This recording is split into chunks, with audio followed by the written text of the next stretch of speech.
بسم اللہ الرحمن الرحیم۔ حدیث نمبر 5251 صحیح بخاری سے ہے کہ اللہ تعالیٰ کی ذات حضور پاک صلی اللہ علیہ وآلہ وسلم سے فرما رہی ہے،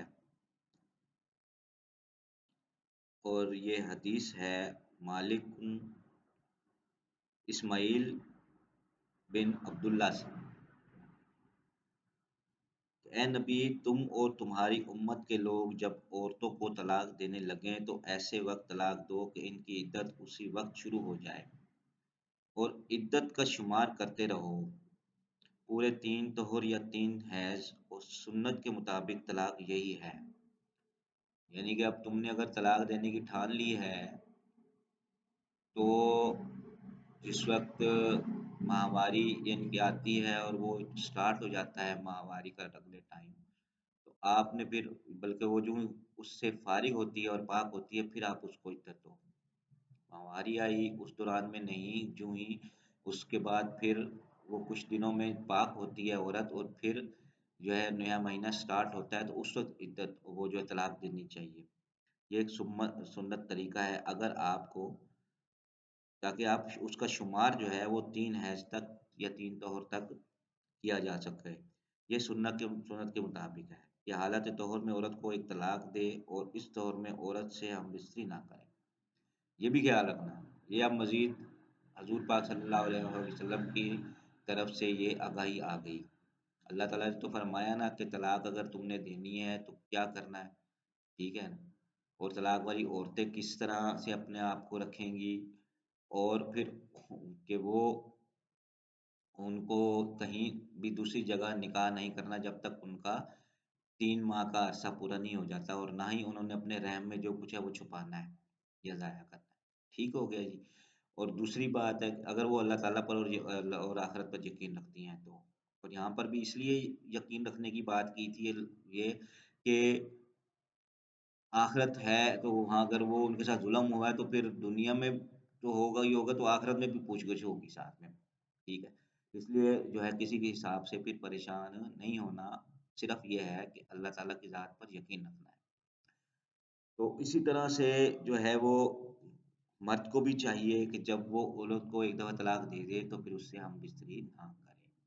اگر اس کا ارادہ ہے تو پھر دلوں کے حال اللہ تعالیٰ بہتر جانتے ہیں، اور اس پر 2 گواہ مقرر کرے، 2 گواہ مقرر کرے کہ بھائی آ جا میری ماں، آ جا میری بہن، آ جا میرے بھائی، کوئی بھی کسی کو، آ جا میرے باپ، ان کسی کو بھی، یا میرے 2 دوست جو بھی ساتھی ہیں، رشتے دار ہیں 2، ان کو بلاؤ کہ ہاں جی یہ تو میں نے اس کو طلاق دے دی ہے، اس وجہ سے دے دی ہے، یہ وجہ ہے، ٹھیک ہے؟ لفظ حسینہ کے معنی ہے سین الف احسینہ کے معنی ہم نے اسے یاد کیا اور شمار کرتے رہے، یعنی کہ اس کو آپ پھر شمار کریں گے۔ انہوں نے اپنی بیوی آمنہ، آگے بتایا جا رہا ہے کہ آمنہ بنت غفار کو رسول اللہ صلی اللہ علیہ وسلم کے زمانے میں حالت حیض میں طلاق دے دی۔ ایک صحابی جو ہیں تو انہوں نے اپنی بیوی کو حالت حیض میں طلاق دے دی۔ حضرت عمر بن خطاب رضی اللہ تعالیٰ عنہ نے حضرت صلی اللہ علیہ وآلہ وسلم سے اس کے متعلق پوچھا تو آپ نے فرمایا کہ عبداللہ بن عمر رضی اللہ عنہما سے کہو کہ اپنی بیوی سے رجوع کر لیں اور پھر اپنے نکاح میں باقی رکھیں، جب ماہواری حیض بند ہو جائے، پھر ماہواری آئے اور پھر بند ہو تب اگر چاہیں تو اپنی بیوی کو اپنے نکاح میں باقی رکھیں، اور اگر چاہیں تو طلاق دے دیں، لیکن طلاق اس دور میں ان کے ساتھ ہم بستری سے پہلے ہونا چاہیے۔ یہی طہر کی وہ مدت ہے جس میں اللہ تعالیٰ نے عورت کو طلاق دینے کا حکم دیا ہے۔ یہ چیز آپ کے سامنے اب آ گئی جی۔ تو جو آپ نے طلاق دے دی تو آپ نے پھر ہم بستری نہیں کرنی ہے، اور حیض کے دوران بھی طلاق نہیں دینی ہے۔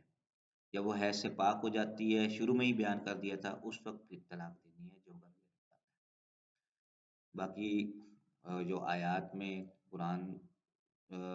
کا جو ویڈیو تھی اس میں الحمدللہ ہم نے بیان کر دیا، اللہ تعالیٰ کی ذات نے بتا دیا کہ کیسے آپ نے اپنے آپ کو ان معاملات میں رکھنا ہے اور ان معاملات سے کیسے آپ نے گزرنا ہے،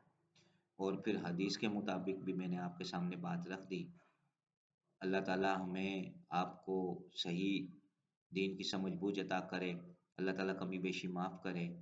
اور شیطانی جو ہیں وہ چکڑی چکڑی باتوں سے اور شیخیوں سے بچائے۔ وآخر دعوانا ان الحمد للہ رب العالمین۔